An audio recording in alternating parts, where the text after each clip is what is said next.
മങ്കൂസ് മൗലിദിലും അതുപോലുള്ള എല്ലാ വേദികളിലും നമ്മൾ അല്ലാഹുവിന്റെ റസൂലിനോട് ശഫാഅത്ത് ചോദിക്കാറുണ്ട്. അശ്ശഫാഅത്ത് ഹബ്ലനാ ഫിൽ ഖിയാമത്തി മുഷ്ഫിഖ വഹ്ലനാ ഇൻദായ സയ്യിദി ഖൈറൻ നബി. എൻ്റെ സഹോദരിമാരെ, ഉമ്മമാരെ, നിങ്ങൾക്കൊരു പ്രയാസവുമില്ലാത്ത വരികളാണിത്. മങ്കൂസ് മൗലിദ് നിങ്ങളെ വീട്ടിലൊക്കെ ഉണ്ടല്ലോ.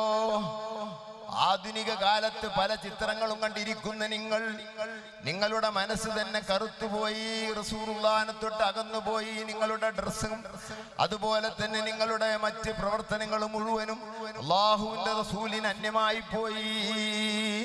അല്ലാഹുവിന്റെ റസൂലിനോട് മാപ്പ് ചോദിച്ച് മഹദിയായ ആയിഷ ബീവി റളിയല്ലാഹു അൻഹ പറഞ്ഞ വാക്കാണത്.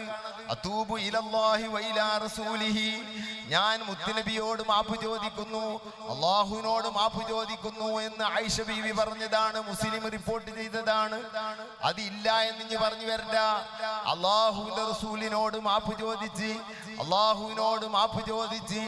നബി സല്ലല്ലാഹു അലൈഹി വസല്ലമ തങ്ങളുടെ ആ മങ്കൂസ് മൗലിദിന്റെ തങ്ങളുടെ പേരിൽ എഴുതപ്പെട്ട ഏറ്റവും ചെറിയ മൗലിദായ, അതിനേക്കാൾ ചെറുതി ഇല്ല എന്നല്ല, ഏകദേശം പെട്ടെന്ന് ചൊല്ലി തീർക്കാൻ കഴിയുന്ന, ഇനി അത് മുഴുവൻ ചെല്ലുന്നില്ലെങ്കിലും അതിന്റെ ആദ്യത്തെ ആ ഗദ്യഭാഗങ്ങളും ആദ്യത്തെ ഹദീസ് ഭാഗം ചൊല്ലി അന്തത തുലുഉ ബൈനനാ എന്ന് മുതൽക്ക് തുടങ്ങുന്ന 6 വരികളും അതിന് ജവാബില്ലാതെ ചൊല്ലി ഒന്ന് കിടന്നുറങ്ങാൻ പരിശ്രമിക്കൂ ഉമ്മമാരെ.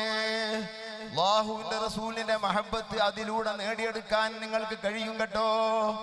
നിങ്ങളുടെ മക്കൾ നന്നാവാൻ, നിങ്ങളുടെ ഭർത്താക്കന്മാർ നന്നാവാൻ, നിങ്ങളുടെ വീടിൽ ഐശ്വര്യമുണ്ടാവാൻ അല്ലാഹുവിന്റെ റസൂലിന്റെ മദ്ഹ് ചൊല്ലാതെ കിടക്കല്ല. ഹൈലുള്ള പെണ്ണിനും ഏത് പ്രസവിച്ച് കിടക്കുന്ന പെണ്ണിനും എല്ലാവർക്കും തൊടാൻ പറ്റിയ ഗ്രന്ഥമാണ് മൗലിദിന്റെ ഗ്രന്ഥം. അല്ലാഹുവിന്റെ റസൂല് ഗൗരവമുള്ളവരല്ല, ജലാലിയത്തുള്ളവരല്ല. എപ്പോഴും ബന്ധപ്പെടാം, സലാം പറയാം, സ്വലാത്ത് ചൊല്ലാം, ഏത് ഘട്ടത്തിലും ചൊല്ലാം. എന്നാൽ വിശുദ്ധ ഖുർആൻ തൊടാൻ അല്ലെങ്കിൽ അത് ഓതാനൊക്കെ നിബന്ധനകളുണ്ട്. വിശുദ്ധ ഖുർആൻ ഓതാൻ അതാ ജനാബത്തുള്ളവനക്ക് ഓതാൻ പറ്റൂല. വിശുദ്ധ ഖുർആൻ ശുദ്ധിയില്ലാത്തവന് തൊടാൻ പറ്റൂല.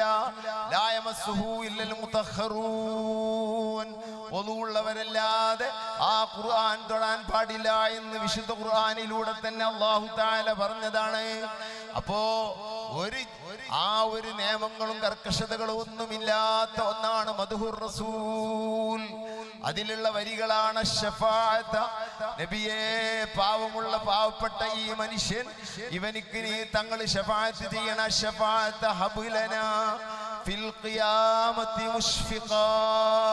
ദയയോടുകൂടെ സ്നേഹത്തോടുകൂടെ നാളെ ആഖിറത്തിൽ തങ്ങൾ പലർക്കും ശഫാഅത്ത് ചെയ്യുമ്പോൾ എനിക്കും ശഫാഅത്ത് ചെയ്യണം നബിയേ.